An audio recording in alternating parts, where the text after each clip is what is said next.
Welcome to the Pixel Game Engine Quick Start tutorial. This tutorial will explain how to use Pixel Game Engine to quickly make games.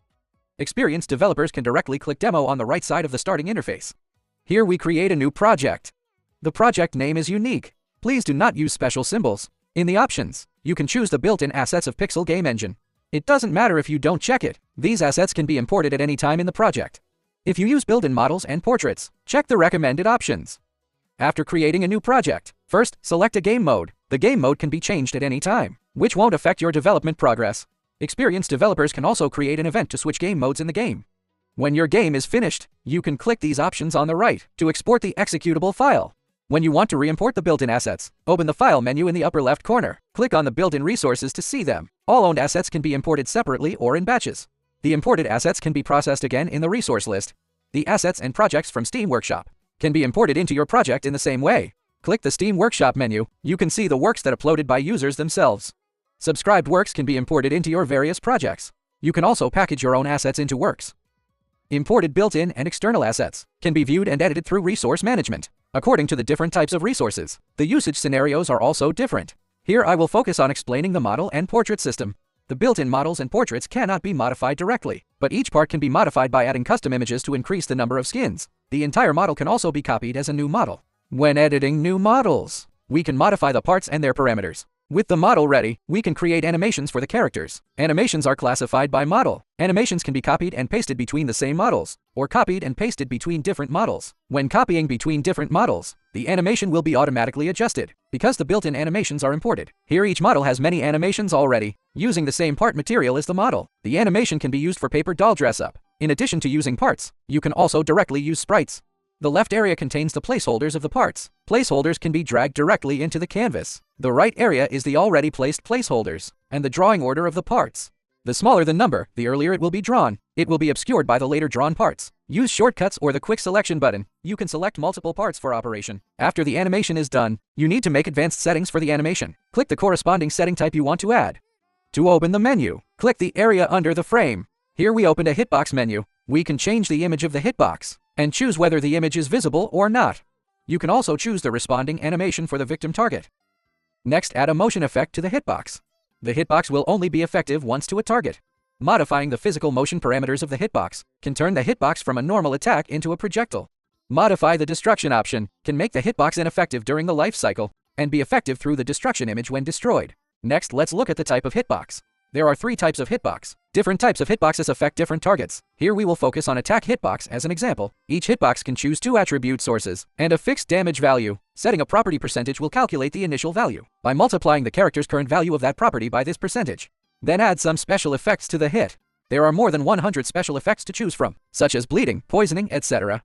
In addition, there are more than 10 crowd control effects, such as hitting up, knocking down, and wall bouncing. Other functions and combinations can be explored gradually during creation. Next, set the movement parameters for the animation. Find the starting frame of movement. Here we can see, this frame sets a forward jump movement. The preview character jumps as we set. Such a simple animation is completed. Next, we create a character. Open a created character, and go to the information interface. The in-game name must be filled in, otherwise the character will have no name in the game. Next, modify the appearance of the character. Characters with paper doll models can directly change skins. For characters that don't use portraits and models, you can use the menu to switch. Character model needs to be the same model as the animation used. Otherwise, the skin changing cannot be used normally.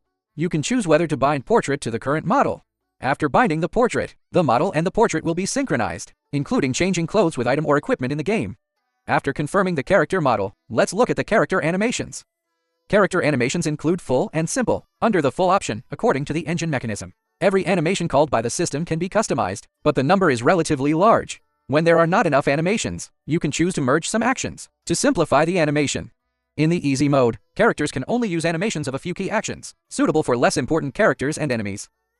There are also 10 custom animations can be called through the system.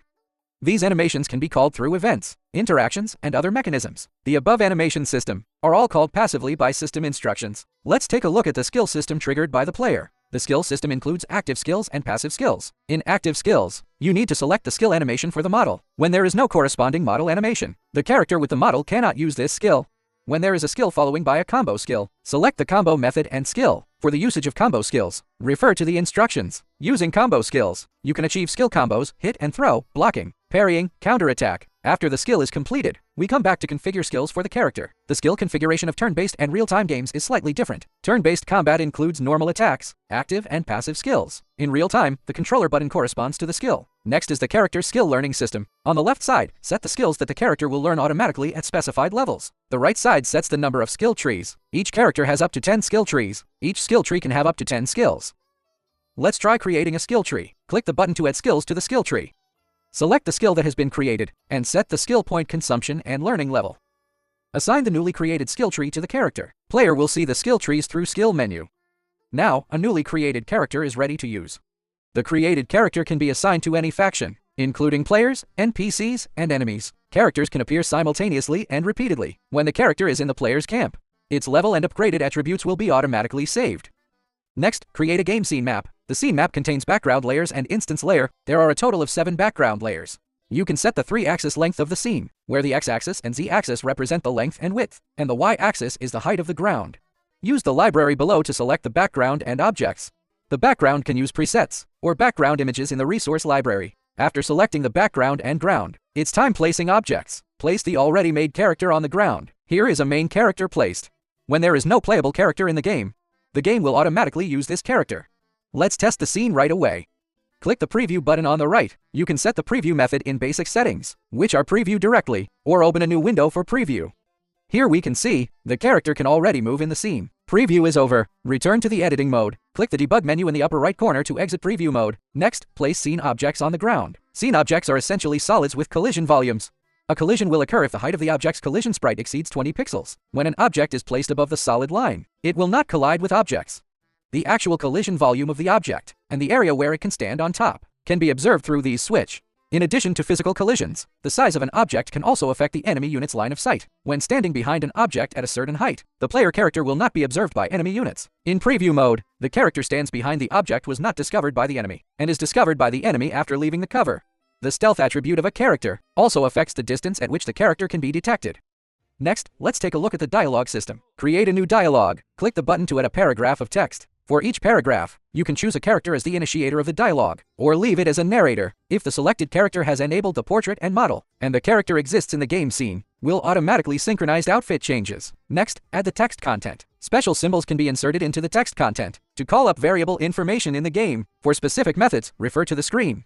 Click the preview button to preview the dialogue. It should be noted that the text currently entered corresponds to the default language of the game. As soon as the dialogue works, let's put this dialogue directly on the map. Select the Function tab, find the dialogue and place it on the ground. These functions are all activated when the player character enters the trigger range. Click on the dialogue, open the menu and select the dialogue we just created. You can click the button to edit the dialogue. Let's enter the preview mode to check it out. When the player character entering the interaction range will trigger the dialogue. The interaction range display can be turned off in settings. Introducing the second method to trigger the function. Trigger through events. Create a new event. We see an option area below. Select an event type and put it in the editing window. Find the dialogue option in the general event and select created dialogue in the menu. If an event only needs to be triggered once, we shall change the event status to end. Find the event operation tab, select the event end option, and select event end. This will change the status of this event to finished, unless the current event state is changed by another event. Otherwise, it will not be triggered again. Next, click the button to preview the event. The dialogue was successfully triggered. Next, we also place this event on the map. Find the Function tab.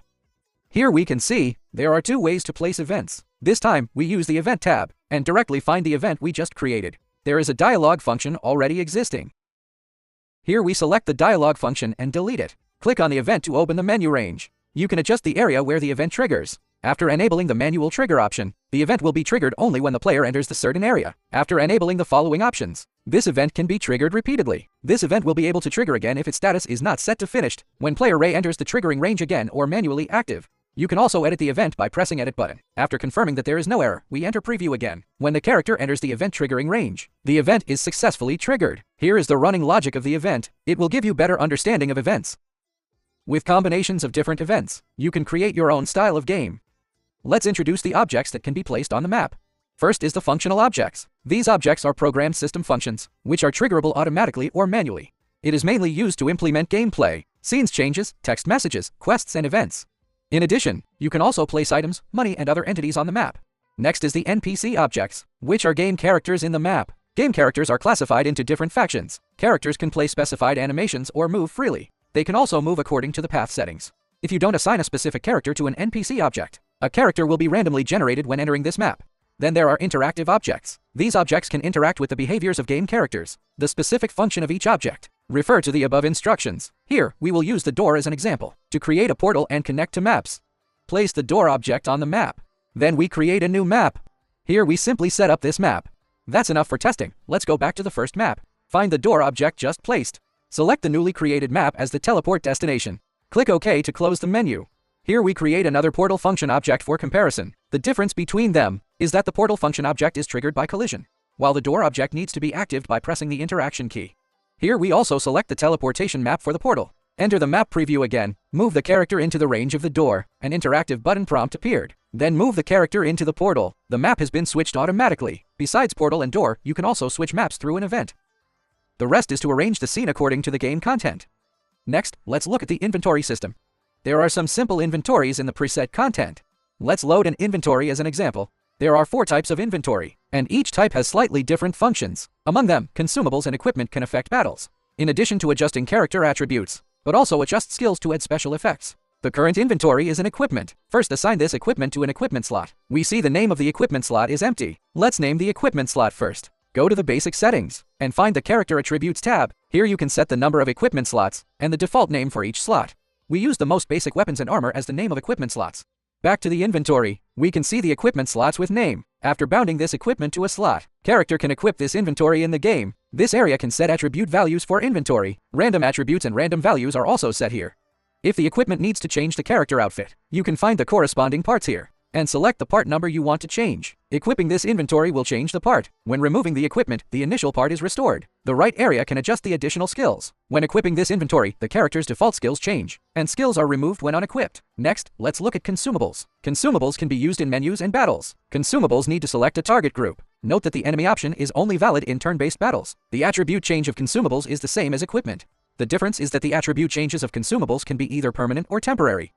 In addition to attributes, you can also choose more than 100 temporary effects. With different combinations of special effects, the game can offer a wide variety of gameplay. Now place this inventory on the map. Select the function tab and find the inventory library. Place the item on the ground. Besides selecting the quantity, you can also choose whether the item is visible or invisible. Next, let's introduce the quest system. Let's create a new quest first. Don't forget to add a title to this quest. Otherwise, the quest will appear blank after entering the game. We can set preconditions to the quest. When the preconditions are not met, the quest will not appear in the list.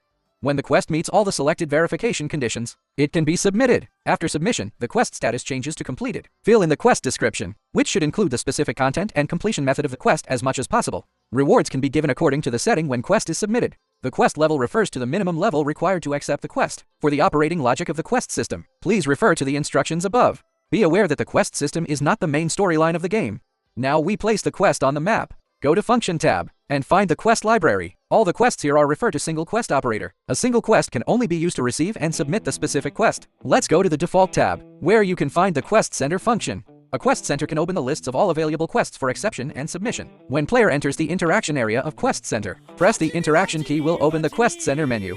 Next, we will talk about the production of branching events. Usually after an event ends, there will be a node to connect to the next event. Events that can generate branches usually have 2 to 6 nodes. Different nodes are marked with different colors. Here we choose the options event as an example. The number of nodes generated is equal to the number of options set. Simply set the text content for each option. After a quick setup, here we can see that this event has 3 nodes. Different nodes can also be connected to the same event. The third node is connected to the battle event, which also contains 2 nodes for battle results.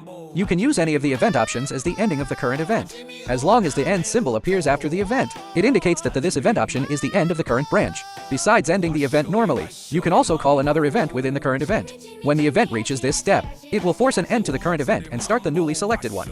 Regarding the branch types of events, you can refer to the above instructions. Well, this is the end of the section on game production. Next, let's introduce the basic settings of the game. First, find the initial settings. Here, you need to set an initial map for the game. Also, you can also choose a main game character in advance, or use the character selection function when starting a new game. Meanwhile, if the game needs to run an event before game starts, for example, playing cutscenes or creating a character, you can set an event as initial event. Press F11 in the editor to call up the quick guide for the current page. Select the graphic settings tab to set the default graphics. Here to set the default game frame rate, resolution, default shader, and visual effects. Thanks for watching this quick start tutorial. See you next time.